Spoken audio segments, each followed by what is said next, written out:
Salut! Comment était ta semaine? Puis ici, j'ai travaillé dans le jardin. Quoi? Travailler dans le jardin? On est en plein hiver. Mais oui, j'ai pu faire cela parce que ici, en ce moment, on n'a pas trop de neige. Puis il y a certaines vignes qui rampent un peu partout qui puissent étouffer des arbres et faire que les arbres meurent parce que les vignes vont grimper dans les arbres et pousser toutes sortes de feuilles qui vont empêcher les feuilles de l'arbre de faire de la nourriture. Donc, moi, je suis sortie et j'ai coupé des vignes, pas toutes, mais juste assez pour permettre aux arbres de bien vivre. Mais sais-tu, quand je fais ce travail, même en hiver, je porte des gants de jardinage. Et pourquoi est-ce que je porterais cela? Parce que les plantes sont mortes. Ah, mais on a une vigne ici qui s'appelle l'herbe à puce. Et même si la plante ne pousse pas en ce moment, il y a toujours de l'huile sur les vignes. Et quand on y touche à cela, oh, ça fait une réaction sur la peau, ça pique, on a envie de se gratter, vraiment c'est dérangeant. Donc, même en hiver, quand je sais que je vais travailler autour de ces vignes, je prends des précautions pour me protéger. Puis aussi, j'aime me promener dans le bois.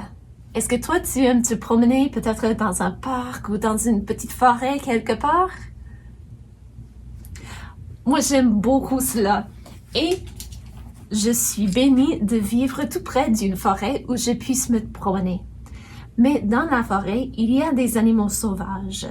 Et moi, je n'ai pas trop peur de cela, mais je sais que ma mère se soucie pour moi parce qu'elle dit « Et si les coyotes t'attaquent? » Donc, par respect à ma mère, j'amène avec moi ceci.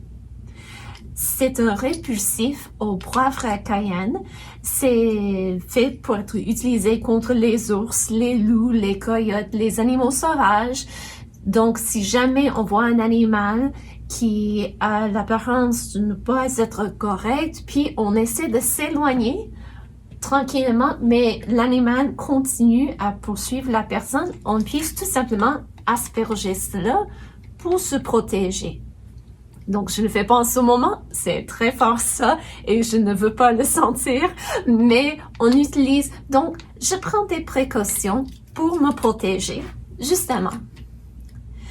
Mais quand il s'agit d'être avec d'autres personnes et on dit une méchanceté, on fait une attaque sur la personne, pas physique, mais avec les paroles peut-être.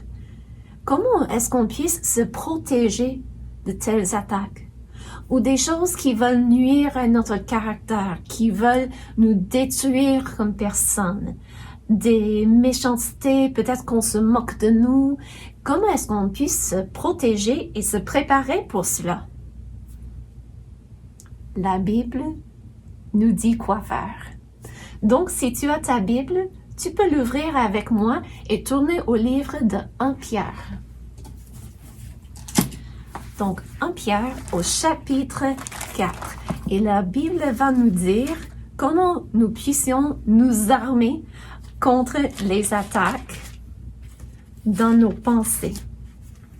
Donc, 1 Pierre au chapitre 4 et au verset 1, la Bible nous dit « Ainsi donc, Christ ayant souffert dans la chair, vous aussi, armez-vous de la même pensée. » Donc, quand je me promène, je m'arme avec le répulsif contre les animaux sauvages, mais pour m'armer dans mes pensées contre les attaques des personnes,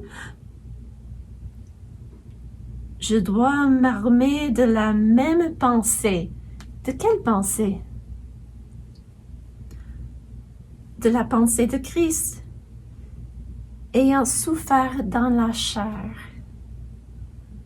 Sais-tu que Christ a souffert? Quand il est venu sur terre, il a pris un corps d'homme. Est-ce qu'il a eu faim et soif? Est-ce qu'il a été trahi par un ami? Oui. Est-ce qu'il a été accusé? d'avoir fait de mauvaises choses, d'avoir eu de mauvaises motivations pour le désir du pouvoir ou de manipuler des gens ou de contrôler les personnes? Est-ce qu'on l'avait accusé de mal faire? Oui. Et sais-tu, ça va arriver. Si ça s'est arrivé à Jésus, qui n'a jamais rien fait de mal, ça va nous arriver à nous aussi.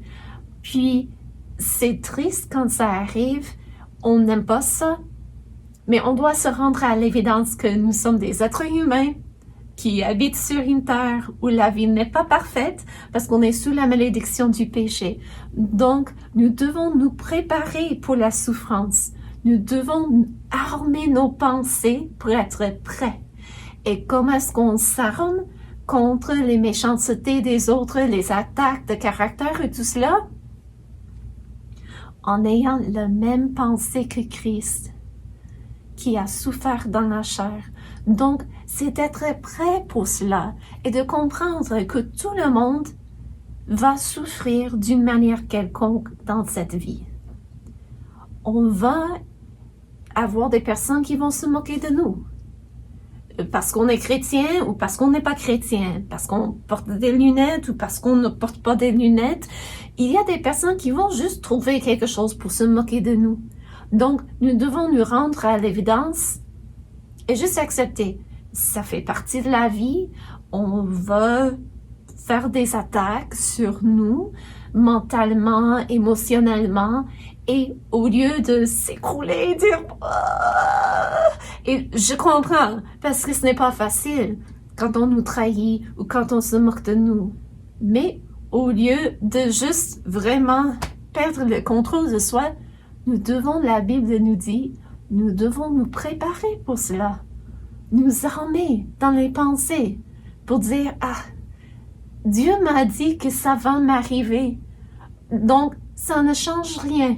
Si on dit des moqueries à mon sujet, elle croit que la Bible est vraie. Puis, au lieu de dire, oh non, on fait une attaque et je sais pas quoi faire, je puisse tout simplement me dire, Dieu m'a dit que ça va arriver, qu'il va y avoir des personnes qui vont se moquer de moi. Donc, oui, je crois vraiment que la Bible dit la vérité. Puis, veux-tu que je partage avec toi, pourquoi j'y pense? Au lieu de réagir avec une méchanceté, comme la Bible dit, ne pas rendre le mal pour le mal, juste expliquer la vérité. Et comme ça, on est armé pour se protéger contre les moqueries d'autres gens. Et, comme tu peux deviner, dans le livre de 1 Pierre, qui est le livre que nous étudions aujourd'hui, la thème, c'est les souffrances et aussi la gloire. Donc oui, on va souffrir. Si on vit sur cette terre, on va souffrir. Mais Dieu nous dit qu'il va y avoir des souffrances et de la gloire. Et nous devons être prêts pour cela et être certains que les souffrances, on souffre pour une raison. Pas pour n'importe quelle chose, mais qu'il y a un but et une raison pour cela. Et on verra ça tantôt, Dieu voulant. Mais juste avant, nous allons réviser ces lettres et leurs thèmes. Et on va y aller vite. Alors, est-ce que toi, tu te rappelles, 1 et 2 Thessaloniciens, les deux livres nous parlent de quoi? De la vaisselle, ça dans l'évier, à la cuisine? Non? Peut-être qu'on doit passer la balayeuse? Non, pas du tout. Donc, 1 et 2 Thessaloniciens nous parlent d'un événement à venir. Est-ce que tu te rappelles? C'est le retour de Christ en Thessaloniciens et Jésus reviendra chercher ceux qui ont cru en lui. Et après, il va y avoir un temps de 7 ans sur la terre qui va terminer avec le jour du Seigneur. En fait, il y a des places où le jour du Seigneur fait référence à cette période de jugement. Il y en a d'autres qui parlent plutôt comme vers la fin de cette période où il y a vraiment un jugement à venir. Donc, le retour de Christ et le jour du Seigneur. Puis, 1 et 2 Timothée, leurs thèmes aussi sont un peu liés. Donc, laisse-moi te donner 3 options et tu vas me dire quelles options vont mieux avec 1 et 2 Timothée.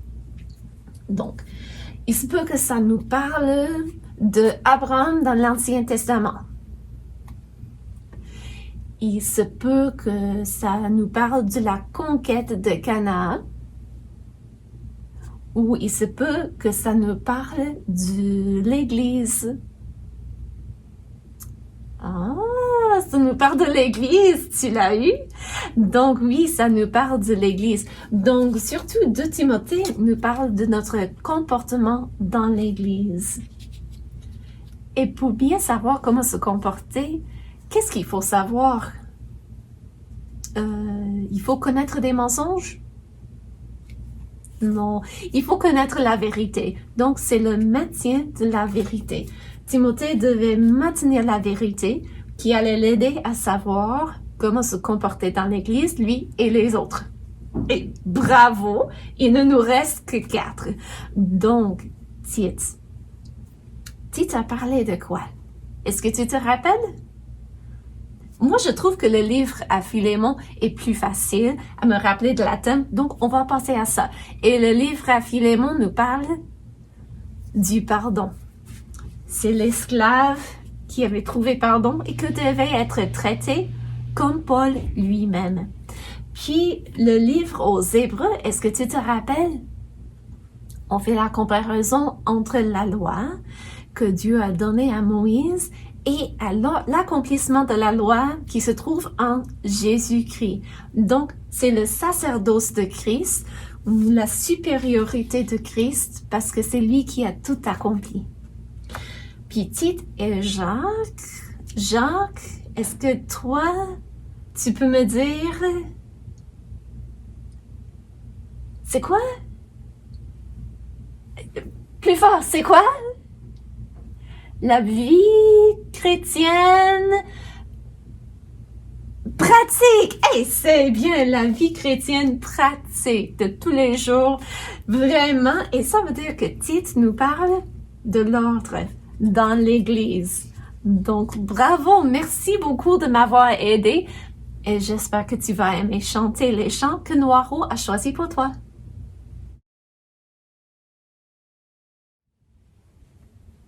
Salut, ça va? Hey, es-tu prêt à faire le jeu de révision avec moi? C'était une blague! Je ne suis pas là pour faire le jeu de révision, bien que j'écoute et je fais attention quand tu le fais avec Madame la monitrice. Mais je suis là pour chanter avec toi. Donc, dis-moi, as-tu de petites mains? Oui, moi j'ai de petites pattes. Mais je vais quand même chanter et dire que j'ai de petites mains parce que le chant est écrit comme ça. Donc, ma main est petite, je le sais bien. Ma main est petite, mais ça fait rien. Quelqu'un de grand, de fort le tient bien. Quelqu'un qui m'aime, c'est Jésus. Mes pieds sont petits, oui, je le sais bien. Mes pieds sont petits, oui, mais ça fait rien. Quelqu'un me conduit sur la route. Quelqu'un qui m'aime, c'est Jésus. Mon cœur n'est pas gros, oui, je le sais bien. Mon cœur n'est pas gros, oui, mais ça fait rien. Je peux aimer mes petits frères, mes parents, mais aussi Jésus.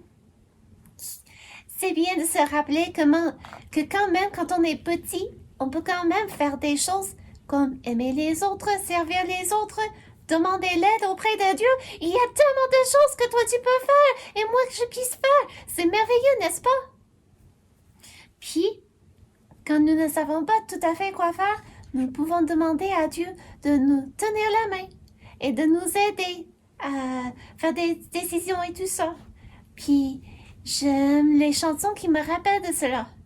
Comme Seigneur, tu es là près de moi. Chaque jour, oui, chaque jour, je peux compter sur toi. C'est pourquoi je suis dans la joie. Je n'ai pas peur quand vient la nuit. Quand tout devient sombre, quand j'ai la nuit, je peux compter sur toi. Seigneur, tu es là près de moi.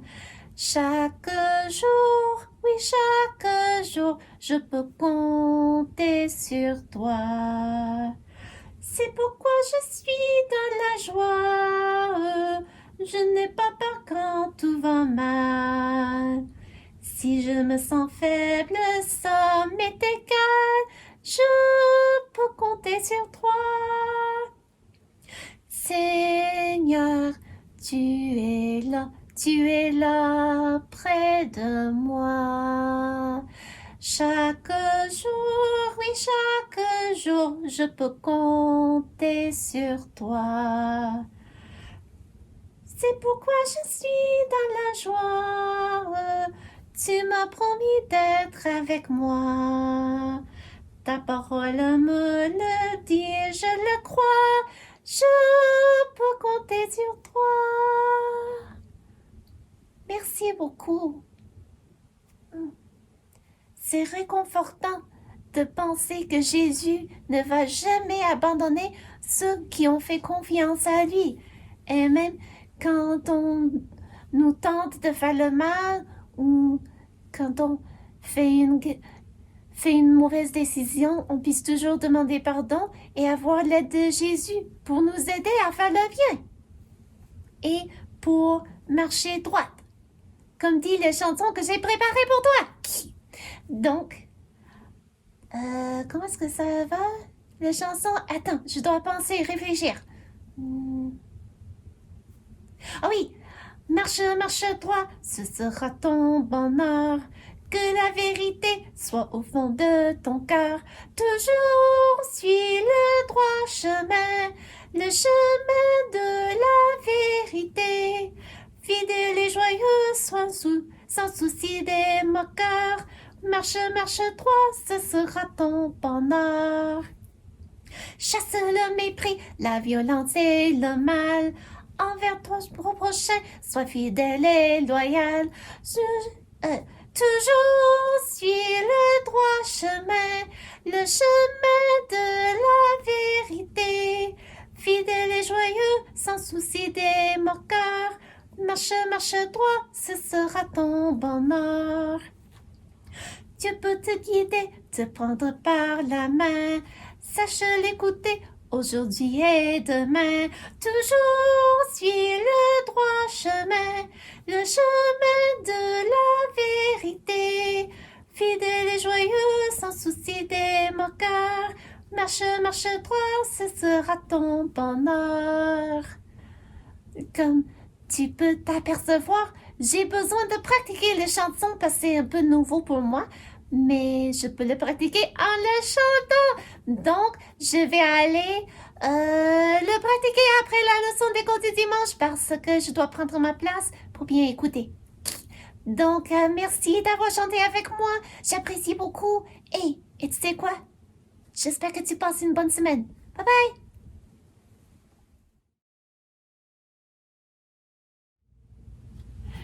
Eh bien, j'espère que tu aimes chanter avec Noiro et remercions Noiro d'avoir préparé des chants pour nous. Merci beaucoup. Noiro, est-ce que tu entends? Les enfants te disent merci, eux aussi. Et maintenant, j'aimerais te raconter 12 histoires courtes. Une histoire, c'est l'histoire d'une famille vécue Et dans cette famille, il y a un mari, une femme, des enfants, et ils vivaient une vie un peu normale pour l'Amérique du Nord. Ils avaient une maison pas énorme, mais pas trop petite non plus, puis ils devaient faire des économies. Mais la maman, elle prenait soin de ses enfants, son mari travaillait, puis la maman aimait beaucoup aider ses jeunes à l'école, faire du bénévolat, lire. Puis un jour, elle s'est rendue chez le médecin et elle a découvert qu'elle avait un cancer. Et elle voulait lutter contre le cancer de toutes ses forces. Mais c'était un genre de cancer très agressif, je crois, et au fur et à mesure que le temps passait, son corps cédait justement au cancer. Elle a pris des médicaments, elle a fait tout en son pouvoir pour pouvoir rester sur la terre plus longtemps, mais finalement, elle devait se rendre à l'évidence. Elle était mourante. Donc, elle a pris du temps pour juste aimer son mari, aimer ses enfants, passer le plus de temps possible avec eux. Et vraiment, elle ne pouvait même plus voir beaucoup d'amis parce que le cancer l'avait tellement rongée qu'elle était tellement souffrante qu'elle ne pouvait pas supporter nécessairement de voir d'autres gens. Puis, j'aimerais te raconter l'histoire d'une autre famille. En ce cas-ci, c'était une mère célibataire. Elle n'avait pas de mari pour l'aider, mais elle avait 3 enfants.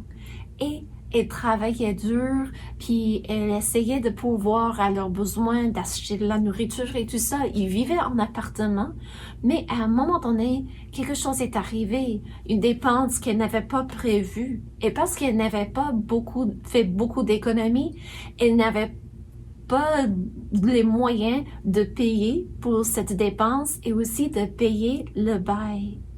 Donc, elle et ses 3 enfants devaient quitter l'appartement avec juste quelques sacs de vêtements et ils devaient dormir dans la voiture de leur maman.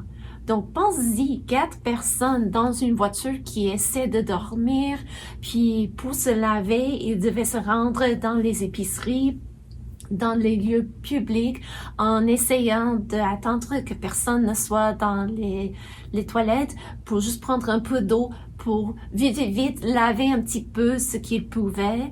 Puis la maman était vraiment à bout des forces. Elle ne savait plus quoi faire parce qu'elle voulait pourvoir aux besoins de ses petits, mais elle n'avait justement pas le moyen de le faire. Donc, elle leur envoyait à l'école, mais c'est bien sûr que eux, ils ne portaient plus des vêtements très propres et ils sentaient mauvais un petit peu, ils puaient un petit peu parce qu'ils n'avaient pas les moyens de prendre une bonne douche ou un bain comme il faut. Puis, elle était vraiment triste de voir ses enfants grandir, vivre dans une voiture. Donc, dis-moi, de ces 2 histoires vécues, quelle famille penses-tu était des chrétiens? Quoi? Tu ne peux pas décider si c'était la madame avec le cancer ou la madame qui avait perdu son appartement? Oh, tu ne vois pas de différence qui puisse distinguer. C'est quelle famille était une famille où les personnes avaient accepté Jésus comme sauveur et l'autre qui n'avait pas. Est-ce que ça veut dire qu'on va souffrir dans ce monde et qu'on va souffrir même si on est des chrétiens? Oui, ça va arriver. Il y a des personnes qui pensent qu'une fois avoir accepté Jésus comme leur sauveur, tout ira mieux. Dieu va pourvoir à tous leurs désirs. Donc, ils vont avoir de l'argent, des amis et tout ça. Mais la Bible nous dit le contraire. Jésus nous a dit que le monde l'avait haï. Et si le monde haïssait Jésus, ils vont haïr ceux qui choisissent de le suivre. Mais si on décide de ne pas accepter Jésus comme sauveur, et on est libre de faire cette décision-là, parce que Dieu ne fait pas de robots.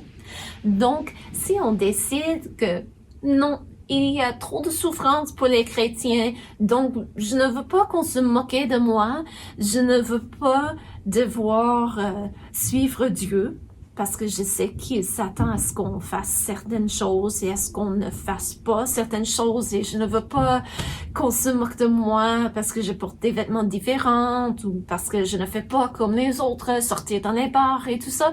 Donc, si on décide, ok bon, je ne vais pas faire cela, je ne vais pas accepter Jésus comme sauveur et je vais juste vivre ma vie à ma guise. Sais-tu que cette personne aussi va subir des souffrances? Donc, si on choisit pour ou contre Christ, ça ne change pas le fait qu'on va souffrir. Pourquoi? Parce qu'on vit dans un monde qui est sous la malédiction du péché. Et à cause de cela, la terre même souffre de conséquences de péché. Donc, c'est très grave. Il y a des personnes qui pensent, ok, Adam et Ève, ils ont fait une mauvaise décision, mais ce n'est pas grande chose. Mais si, c'est grande chose. Parce que ça a amené la souffrance, la peine, le cancer, les épines et tout ça. Donc, si toi, tu sais que tu vas souffrir dans ce monde, et je sais qu'on ne veut pas y penser, on ne veut pas que la souffrance arrive, je ne veux pas que tu aies à souffrir. C'est juste que, en connaissant la vie, je sais que ça va t'arriver. Donc, si tu dois souffrir, est-ce que tu aimerais mieux souffrir avec l'aide de Jésus ou est-ce que tu veux faire cavalier seul, agir totalement seulement sans avoir l'aide de Dieu?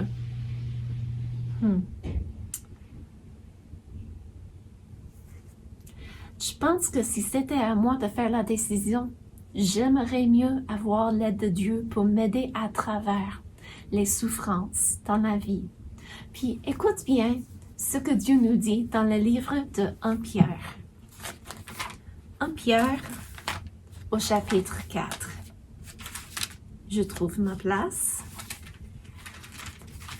Et dans le verset 12, je crois, oui, la Bible nous dit, « Mes bien-aimés ». Donc ici, Pierre, il parle envers ses bien-aimés, mais il veut dire d'autres qui ont déjà accepté Jésus comme sauveur. Donc il dit envers des chrétiens, « Mes bien-aimés, ne trouvez pas étrange d'être dans la fournaise de l'épreuve, comme si vous arrivait quelque chose d'extraordinaire. » Pensez-y, qu'est-ce qu'il leur a dit? Ne trouvez pas étrange. Qu'est-ce qu'on ne doit pas trouver étrange? D'être dans la fournaise de l'épreuve. Donc d'avoir des souffrances, de mauvaises choses qui t'arrivent. Ne pense pas que c'est étrange de souffrir des choses. Comme si vous arrivait quelque chose d'extraordinaire. Comme si c'était juste toi qui a été visé par la vie. Il a dit non, non, non. Ne pense pas que les mauvaises choses qui arrivent sont étranges et extraordinaires. Il dit, réjouissez-vous au contraire de la part que vous avez aux souffrances de Christ, afin que vous soyez aussi dans la joie et dans l'allégresse lorsque sa gloire apparaîtra. Donc, ne trouve pas que c'est anormal de souffrir et de subir certaines choses. Ça arrive dans la vie, mais réjouis-toi. Au contraire, au lieu d'être déprimé, réjouis-toi. Pourquoi? Parce que si vous souffrez aux souffrances de Christ, vous allez avoir un sujet de joie et d'allégresse quand Jésus reviendra sur la terre parce que tu auras souffert pour lui. Puis c'est intéressant qu'il dit la fournaise de l'épreuve. Une fournaise, qu'est-ce que ça fait? Qu'est-ce qu'on fait dans une fournaise? Mais d'habitude, on y met des roches ou des métaux, des choses qu'on a trouvées dans la terre et on les subit à des températures vraiment élevées. J'ai une amie et son mari travaillent dans des usines qui font fondre tous les métaux comme le fer et tout ça, et j'ai déjà vu des photos de cela et je peux te dire j'ai beaucoup de respect pour le mari de mon ami parce que moi je n'aurais pas grand courage pour me promener tout près d'un grand chaudron plein de métal fondu. Ce serait vraiment effrayant pour moi, mais lui, il le fait pour son travail. Mais là, dans une fournaise, on fait fondre le matériel ou les matériaux, ce qu'on a mis là-dedans. Et pourquoi?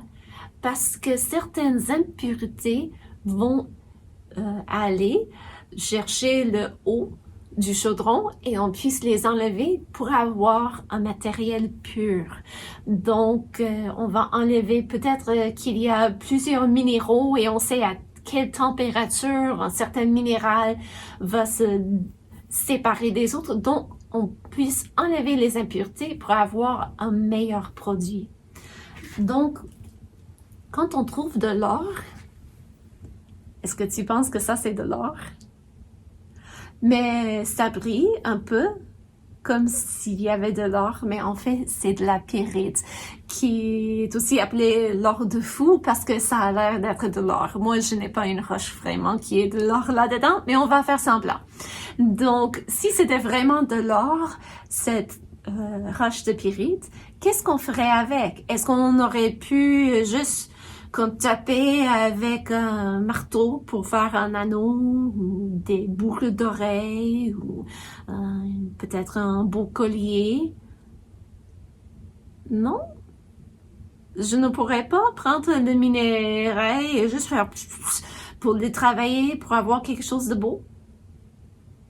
Ah, mais c'est parce que l'or est toujours pris dans des roches. Et il faut sortir l'or des roches. Et comment est-ce qu'on fait cela? On le met dans une fournaise. Et dans la fournaise, on puisse enlever les impuretés pour avoir un beau produit pur. Et quand on fait cela, après, on puisse faire des perles et d'autres choses en métal. Et comme ça, on peut faire des bracelets, on peut faire des colliers, de belles choses, peut-être de l'argent, on peut même couvrir une vase ou faire d'autres choses. Puis, il y a même de l'or qu'on puisse manger. Crois-le ou pas. C'est vraiment mince comme couche, mais il y a des choses décoratives et autrefois, c'était vraiment de l'or qu'on mettait. Mais je ne peux pas y manger. Mais comment est-ce qu'on arrive au beau produit à la fin? C'est en faisant subir les roches, le minéraux, à une fournaise. Une fournaise où on pourrait dire, c'est comme si le produit souffre énormément. On pulvérise la roche, on le met dans un feu, c'est chaud, c'est une épreuve. Mais à la fin, en sortit un beau produit qu'on puisse utiliser. C'est pourquoi j'aime beaucoup le fait que Dieu a utilisé Pierre pour nous dire que quand nous souffrons, surtout quand nous souffrons pour Dieu, c'est comme passer dans une fournaise d'épreuves. Et nous aussi, nous pouvons nous attendre à ce que ces souffrances, ces épreuves vont nous travailler. Sais-tu, quand j'étais plus jeune, ma grand-mère a eu la démence. Ce n'était pas une chose facile à vivre avec. Pourquoi? Parce que quand on a la démence, on commence à perdre sa capacité de se rappeler des choses qui sont passées le jour même ou la semaine même. Donc, la personne puisse se rappeler des choses qui sont passées dans leur jeunesse, peut-être il y a 50 ans, mais s'ils ont mangé leur dîner ou pas, ils ne s'en rappellent pas. Donc, on commence à perdre la personne, on dit dans un sens. Puis, c'était difficile de voir que cela arrive à ma grand-maman. Donc, c'était pour moi une épreuve parce que je devais m'adapter aux nouveaux moyens d'agir avec elle. Il y avait certaines choses. Si elle disait où est le chien? Où est le chien? Je l'ai pas vu toute la journée. Où est le chien? Il ne fallait pas expliquer à grand-maman que le chien s'était mort. Parce que dans sa démence, elle ne se rappelait pas de cela. Donc pour elle, elle ferait le deuil encore et encore à tous les jours. Donc nous avons appris à dire « Oh, le chien! Tu n'as pas vu le chien? Tu es certain? Oh, mais tu sais qu'on laisse le chien aller dehors. » Peut-être que le chien s'est amusé et tu ne t'en es pas rendu compte. On essayait de ne pas mentir, mais juste trouver un autre moyen de dire les choses. Ou il se peut que ma grand-maman disait « Ah, il faut que j'aille au magasin, à l'épicerie, parce qu'il me faut certaines choses. » Et moi, je sachais qu'on avait plein de cela dans la maison. Donc, moi, je faisais semblant de chercher quelque chose pour moi. Comme, ah, grand-maman, tu veux avoir de la pâte à tarte? Oh oui, il me faut aller à l'épicerie pour cela. Oh, c'est bien plate qu'on n'en a plus. Puis, mais tu sais quoi? Avant d'aller à l'épicerie, je vais regarder dans le congélateur pour voir si on a beaucoup de bleuets. Parce que ça, ce serait bon, n'est-ce pas? D'avoir une tarte au bleuet. Toi, tu fais ta tarte au pécan. Moi, je ferais une tarte au bleuet. Puis, j'ouvrais le congélateur et je faisais, « Ah, grand-maman? Est-ce que ça, c'est de la tarte à pâte? » Puis comme ça, je trouvais les choses pour elle, pour l'aider. Puis c'était vraiment quelque chose où toute la famille devait travailler ensemble. Et oui, c'était triste. Parce que je ne pouvais plus parler avec ma grand-maman comme je faisais auparavant quand j'étais petite. Et de temps à autre, elle disait des choses bizarres. Donc c'était une épreuve. Mais sais-tu, Dieu a utilisé cette épreuve dans ma vie et jamais, jamais, je n'aurais changé cela. Pourquoi? Parce que malgré le fait que je faisais le deuil pour ma grand-maman qui ne comprenait plus comment communiquer normalement avec moi, elle m'a enseigné plein de choses. Elle m'a enseigné la patience. Elle m'a enseigné que certaines choses ne sont vraiment pas importantes. Ce qu'on pense de moi, mes cheveux et mes vêtements, s'ils sont propres, j'en suis reconnaissante. S'ils sont modestes, c'est bien. Je n'ai pas besoin d'essayer d'impressionner tout le monde parce que ce n'est vraiment pas important. Puis aussi, ma grand-maman, avec la démence, elle devenait plus faible, son équilibre, elle était moins stable et ça m'a appris de faire attention au point où on puisse s'enfarger. Et ça m'a rendu une personne vraiment plus aux aguets pour les autres personnes, pour les personnes âgées. Donc, Dieu a utilisé l'épreuve pour faire un travail en moi, pour que je sorte avec plus de compassion envers les personnes âgées ou les personnes qui ont des problèmes physiques où c'est difficile pour eux de se déplacer. Donc, je suis reconnaissante pour cela.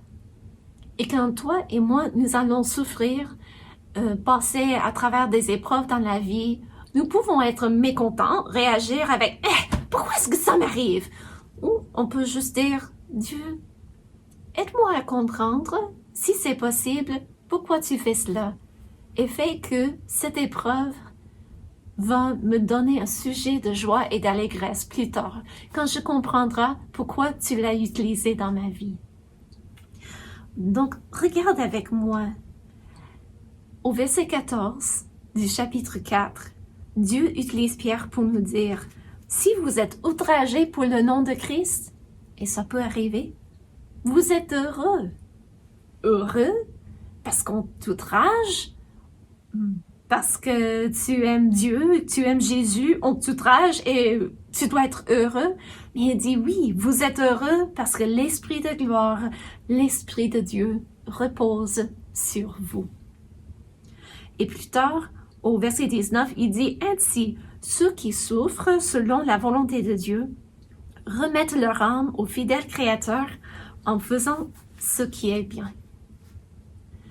Donc, c'est sûr et certain que dans cette vie, nous allons souffrir. Nous allons passer à travers des épreuves, comme les deux familles que j'ai mentionnées au tout début de la leçon. Puis, lequel des familles avait des chrétiens là-dedans?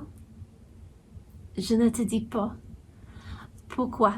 parce que ça fait réfléchir. Si moi, je devais faire face à un cancer, est-ce que moi, je connais Jésus comme mon sauveur et je sais qu'il va m'aider à passer à travers cette épreuve et qu'il va l'utiliser pour m'aider et pour aider les autres autour de moi? Ou est-ce que je préfère subir le cancer ou peut-être une autre maladie? Est-ce que je préfère le risque de passer à travers une telle épreuve sans avoir l'aide de Dieu là-dedans?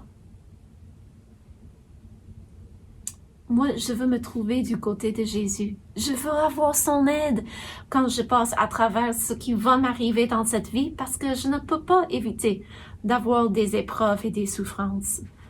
Et si jamais il m'arrive de trouver que je n'ai plus de maison, plus d'appartement, je dois vivre dans une voiture comme l'autre madame fait ou faisait avec ses 3 enfants, est-ce que moi, je veux passer à travers cette épreuve avec l'aide de Dieu, en sachant que lui, il puisse faire que toutes choses concourent au bien? Ou est-ce que je préfère faire cavalier seul?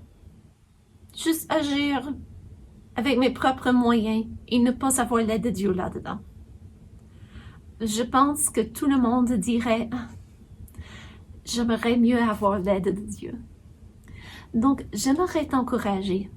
Si jamais tu n'as pas encore demandé à Dieu de te pardonner de tes péchés, des mauvaises choses que tu as déjà faites, et tu n'as jamais mis ta foi et ta confiance en Jésus comme sauveur, j'aimerais t'encourager d'y penser et d'agir, de le faire.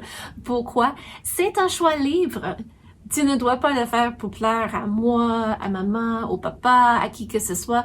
Pourquoi? Parce que si tu dis des paroles, mais tu ne veux pas le dire dans ton cœur, ça ne fait rien.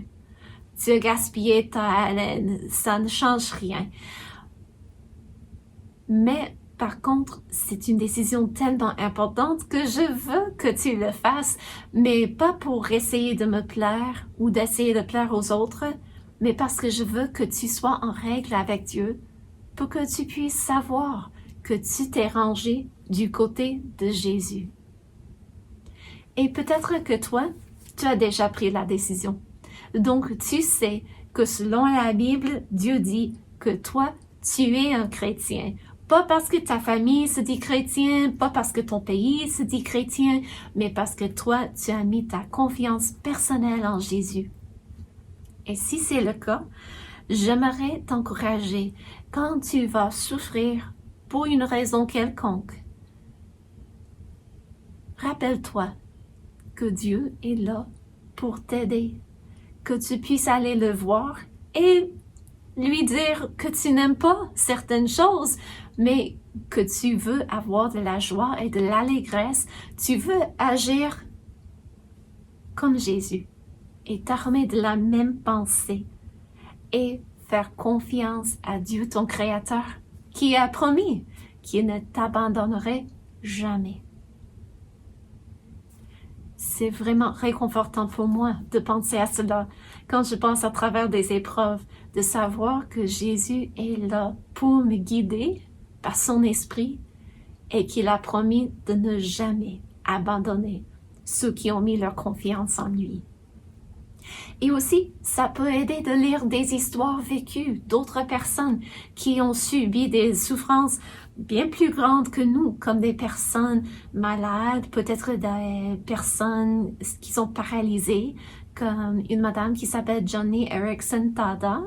Elle a perdu l'utilisation des bras et des jambes, mais elle aime toujours Dieu. Elle a trouvé de la joie à travers toutes les épreuves dans sa vie. Et ça ne veut pas dire qu'elle n'a pas de mauvais jours, qu'elle ne se plaigne jamais de la douleur qu'elle ressent, mais elle a trouvé quand même comment avoir de la joie en Dieu à travers des épreuves. Donc, j'aimerais t'encourager peut-être d'aller chercher son histoire ou l'histoire de Corrie ten Boom.